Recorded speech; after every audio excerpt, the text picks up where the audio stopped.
विकसित भारत।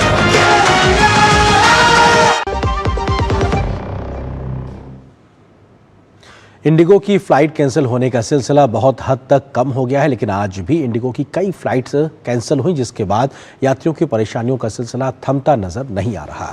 डीजीसीए ने इंडिगो की उड़ानों की संख्या में 10% कटौती की थी, जिसके बाद कंपनी ने अपनी संशोधित शीतकालीन समय सारणी डीजीसीए को सौंप दी है। तो जल्द ही हालात पूरी तरीके से सामान्य होने की बात इंडिगो लगातार कह रही है।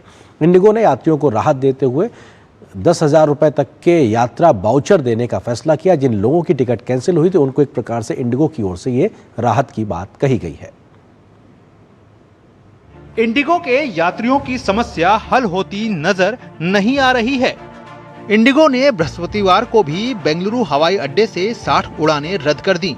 सूत्रों के मुताबिक इंडिगो ने बेंगलुरु हवाई अड्डे से 32 आगमन और 28 प्रस्थान सहित 60 उड़ानें रद्द कर दी हैं।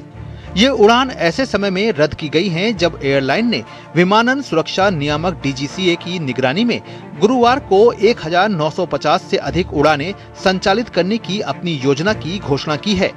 हालांकि इंडिगो का परिचालन अब धीरे धीरे पटरी पर भी लौट रहा है। हजारों उड़ानें रद्द होने के बाद उसकी उड़ानों की संख्या में 10% कटौती किए जाने के बाद अपनी संशोधित शीतकालीन समय सारणी विमानन नियामक डीजीसीए को सौंप दी है।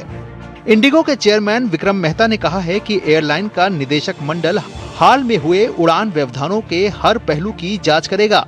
चेयरमैन ने कहा कि निदेशक मंडल ने प्रबंधन के साथ काम करने और व्यवधानों के मूल कारणों का पता लगाने में मदद करने के लिए बाहरी तकनीकी विशेषज्ञों को शामिल करने का निर्णय लिया है।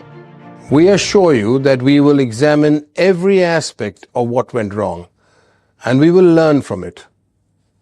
The board has decided it will involve external technical experts to work with the management and help determine the root causes and ensure corrective action.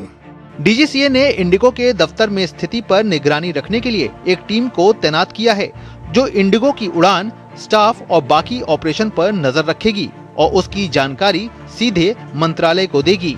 केंद्र सरकार के सख्त रुख के बाद अब देश भर में इंडिगो करीब 1900 फ्लाइट्स ऑपरेट करने में कामयाब हो रहा है और उसके ऑन टाइम परफॉर्मेंस में भी काफी बेहतर होता हुआ नजर आ रहा है। फिलहाल हम T1 एयरपोर्ट पर मौजूद हैं और पीछे मैं आपको तस्वीरें दिखाना चाहूँगा कि जो सामने आप बोर्ड देख पा रहे हैं, इसमें आप देख सकते हैं कि T1 से कौन कौन सी फ्लाइट्स देश में अलग अलग डेस्टिनेशन पर जा रही हैं। कुछ दिन पहले तक हम यहाँ पर देखते थे कि मैक्सिमम जो इंडिगो की फ्लाइट्स थी उसके सामने रद्द लिखा होता था, लेकिन आज की बात करें तो मैक्सिमम ऐसी फ्लाइट्स हैं जिनकी चेक इन जारी है और हम कह सकते हैं कि वो उड़ान भरेंगी अब से कुछ ही देर बाद। इंडिगो ने परिचालन संबंधी व्यवधानों के कारण परेशान हुए यात्रियों को राहत देते हुए उड़ान रद्द होने या विलंब के कारण प्रभावित यात्रियों को 10,000 रुपए के यात्रा वाउचर देने का फैसला किया है। ये वाउचर 3 से 5 दिसंबर के दौरान उड़ानें रद्द होने से प्रभावित यात्रियों को दिया जाएगा। यह नागर विमानन महानिदेशालय के मानदंडों के तहत उड़ान रद्द होने पर यात्रियों को प्रदान की जाने वाली राशि के अतिरिक्त होगा। इस यात्रा वाउचर का उपयोग अगले 12 महीनों के दौरान इंडिगो की किसी भी यात्रा के लिए किया जा सकता है। Bureau report, DD news. यहाँ पर एक और छोटे से ब्रेक के लिए रुकते हैं।